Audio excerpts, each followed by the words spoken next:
I want to chat about your career, and we could actually speak all evening long. So we're going to do this real briefly. You're about to release your 67th album, am I correct? Oh, yes, correct. Wow. So 67 albums, plus all the ones that you've contributed to. Yes. Which one is your most memorable and why? Hey. Is that a difficult question? Because each album has got its own memory. Of course. And I can't really separate them all. And okay, let's talk about a song. You can't get to hear the song that I've created if it doesn't satisfy me, if it's not my favorite, if it doesn't have any memories, then I won't release it. Basically, all 67 albums are your favorite. Yes, that's why they're out. I love that. So, I mean, let's talk about, when you work on an album. You're working on your 67th album right now. Yes. How much time goes, because I mean, if we think about it, I mean, you're releasing how many albums a year? How do you then separate what goes into an album and what doesn't? Well, there's purpose of song gives me an idea of what to come up with. Right. And if I discover or find out a topic that I feel people need to know about this. Right. Then I pick that point and write a poem out of it and make a song out of it. Beautiful. So and substance. That's purpose of song. To give life and hope to the next person. Beautiful. Yes. I love that. Speaking of which, we're talking about substance and purpose. One of the reasons you're here is, of course, to chat about the Hugh Masekela Heritage Festival, which is taking place tomorrow.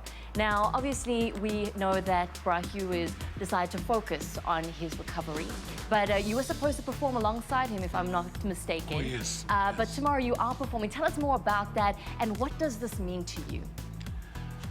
Well, I feel very much honored to be appointed or for Bra Hugh to ask me to come on board. That's a lot of respect that he gave me. Your friendship has spanned over so many years. Yes, and failing to perform with him would be a disappointment to me. I would have loved to share this idea of heritage together with him. But anyway, God has got his own plans. I'm gonna do it. I'm gonna give my 100%. And to Bra Hugh, get well soon. We'll be on stage together. Beautiful. Soon, yeah. Well, we're definitely looking forward to that. Yeah. But you'll be playing alongside his band, am I right? Will you be mixing bands? Yes, we have mixed. I've taken half of his band and half of my band. Right. And we're going to play my music.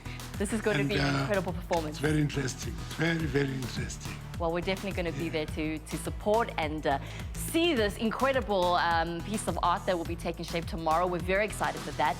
I'm running out of time. I have so many questions to ask you. I mean, how many times you get an opportunity to sit next to a legend?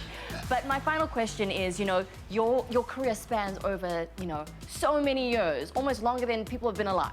How do you sustain it? And what's the advice you want to give to the kids right now that are going, I'm going to be the next Oliver Mtukudzi?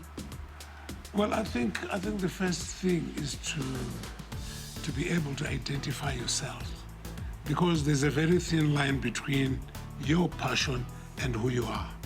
Now, if you follow your passion, you'll always be secondary, because passion comes from what you've had or seen before. Now, if you follow you, then there's no better you than you.